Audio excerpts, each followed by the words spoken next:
saw this life-size bust of Palmer the Creature when he was becoming the Creature, and I figured this would make a great mask. So I kind of started working on it, and the way I was going about it was probably not ideal. I did get to do some of the work on it, but I stepped back from the drawing board and took the time to think out of the box, and I came up with a better idea that would allow me to make the mask and make it pretty close to exact, because I'm gonna have a lot of time to work on this. So what you're gonna see here is a little bit of work that I was doing in the beginning, and I decided to switch to my newest idea to make it a lot better.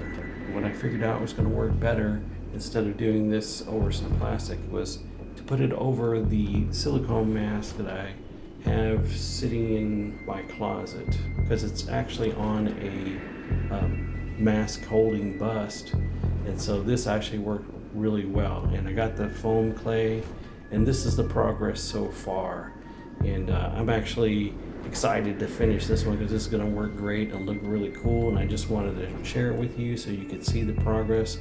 So I just got to add my finishing touches with the foam clay on this build here, and then do the painting part, and once that's done I will take video of it and upload it for you to see.